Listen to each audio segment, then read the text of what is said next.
Wir sind heute zusammengekommen, Axel Brockmann und ich, zum Thema Exterieurprämie. Warum jetzt ausgerechnet wir beide? Weil wir sicherlich sehr viele Stutenschauen gemeinsam richten und sehr viele Stutenschauen sehen. Und die Exterieurprämie ist ja neu in diesem Jahr.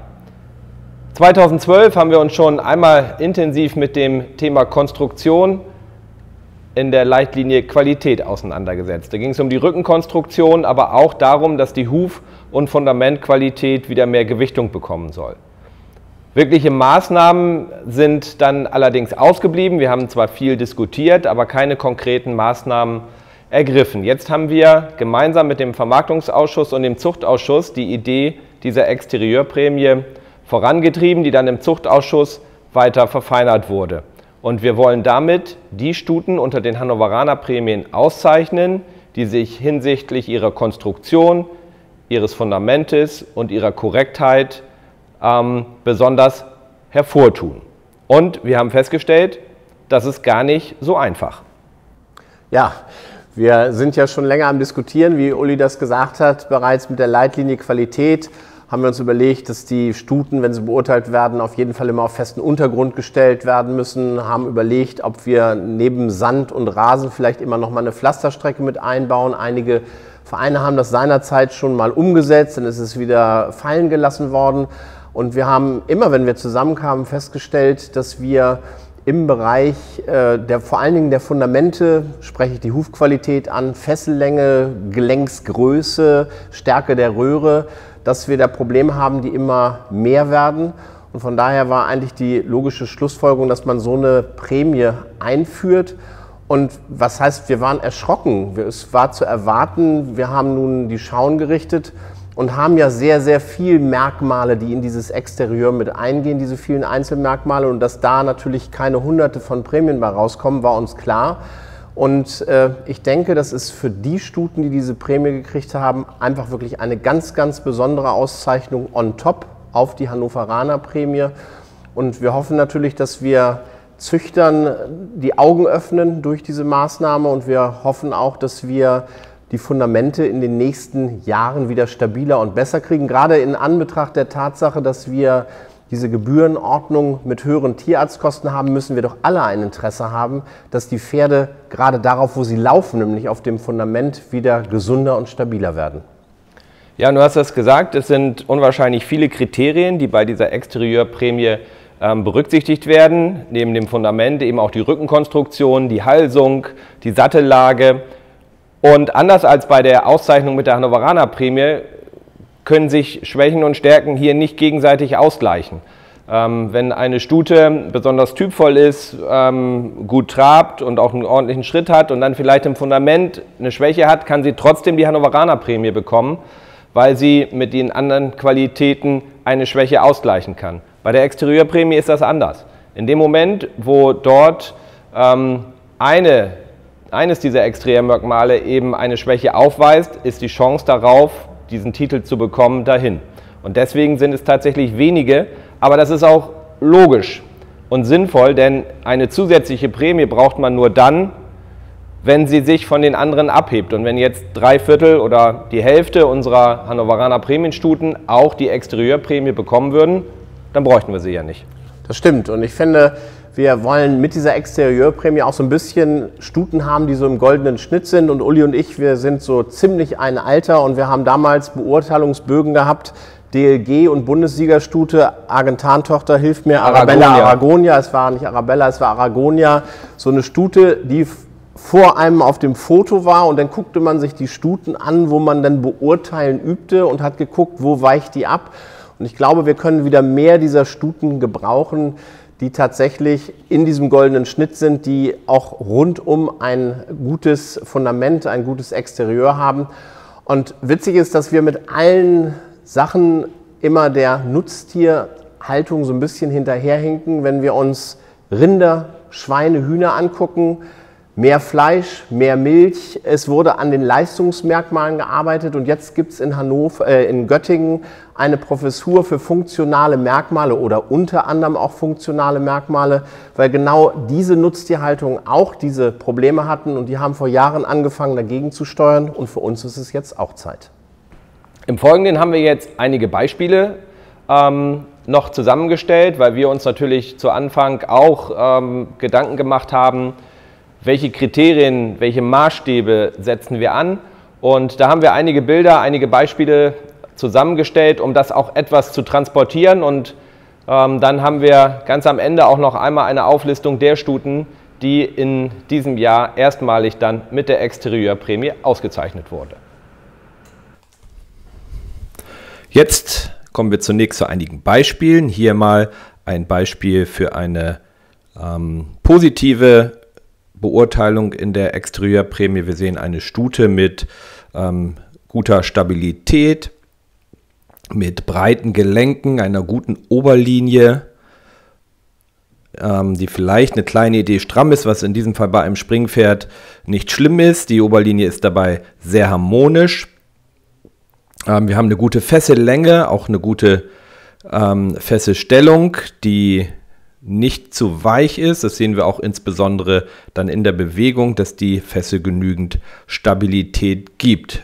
Und wie gesagt, wir haben schöne, breit eingeschiente Gelenke, eine breite Röhre, insgesamt ein Bein mit guter Stabilität. Jetzt sehen wir das Pferd in Bewegung, in der Korrektheit. Auch hier sehen wir, dass die Stute korrekt fußt. Die Hufe sind noch genügend groß. Und das wäre so ein Beispiel dann mit einer Stute, die eine Exterieur Plus Prämie erhalten könnte. Hier noch einmal in der Gesamtübersicht die gute stabile Oberlinie, die lange Kruppe und das stabile Fundament. Kommen wir zu der nächsten Stute. Auch hier eine Stute, die erst einmal grundsätzlich mit einer positiven Stabilität auffällt, mit breiten Gelenken, mit einer guten, stabilen Fessel, mit auch hier genügend großen Hufen. Hier sehen wir auch wieder die breit eingeschienten Gelenke. Die Hinterhufe sind vielleicht eine Idee klein, aber das wäre sicherlich noch nicht ausschlaggebend. Die etwas tiefe Halsung mit schwerem Genick ist einmal noch kritisch zu erwähnen, aber dann eben auch die sehr gute und stabile Oberlinie. Allerdings dann in der Korrektheit, hier sehen wir es einmal im Stand, dann doch deutlich zeheneng, was dann bei dieser Stute in der Summe mit den kleinen Hufen hinten, der Verstellung und der etwas tief angesetzten Halsung, aber insbesondere natürlich mit der Verstellung im Vorderfuß es nicht ermöglichen würde, diese Stute mit der Exterieur Plus Prämie auszuzeichnen.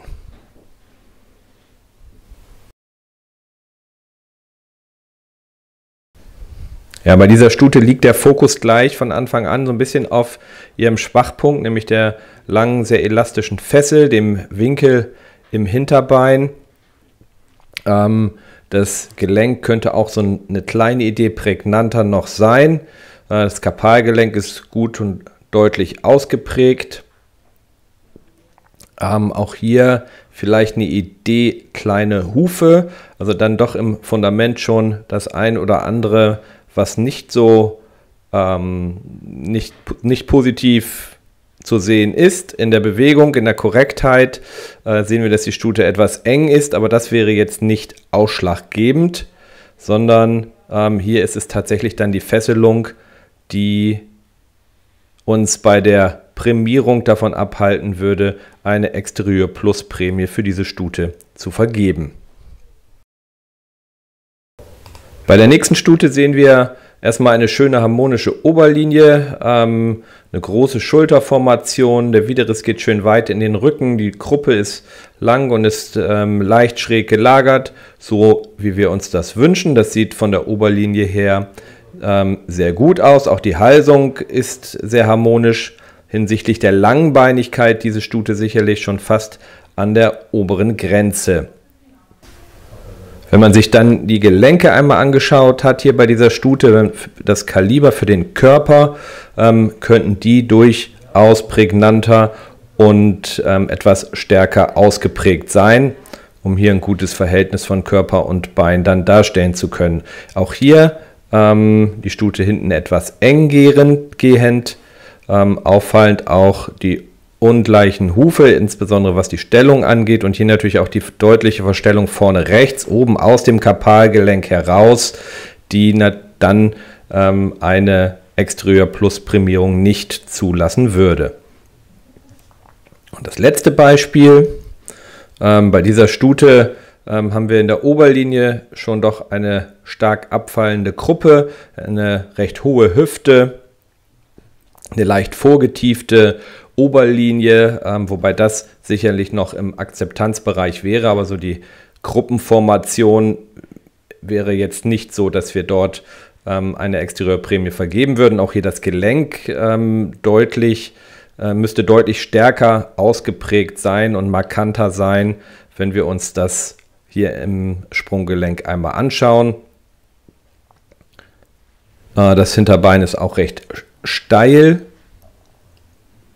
dabei die Fessel aber stabil. In der Korrektheit diese Stute in Ordnung. Wenn wir von hinten hineinschauen und auch von vorne, gibt es da dann jetzt wenig zu kritisieren. Hier wäre es tatsächlich die ganze Konstruktion der Hinterhand, die uns davon abhalten würde, diese Stute mit der Exterieur Plus Prämie auszuzeichnen. Eine Sache gerne noch ergänzen. Wir haben ja früher tatsächlich sehr, sehr auf dieses Exterieur geachtet, haben tatsächlich die Hannoveraner Prämie ja nur mit einem nahezu makellosen Exterieur vergeben und haben dann irgendwann den Fokus mehr auf die Qualität der Grundgangarten, als die Leistungsprüfung Springen mit reinkam, auf das Freispringen, wenn da sehr gute Noten waren, und haben da schon mal Prämien vergeben, wo vielleicht das Exterieur nicht ganz so gut war. Und von daher haben sich vielleicht auch viele Leute nicht so sehr mit der Exterieurlehre in den letzten 2, 3 Jahrzehnten beschäftigt. Es gibt da ja sehr, sehr viele gute Bücher. Es ist im Internet was zu finden. Von der FN gibt es diese DVD mit Erklärungen dazu.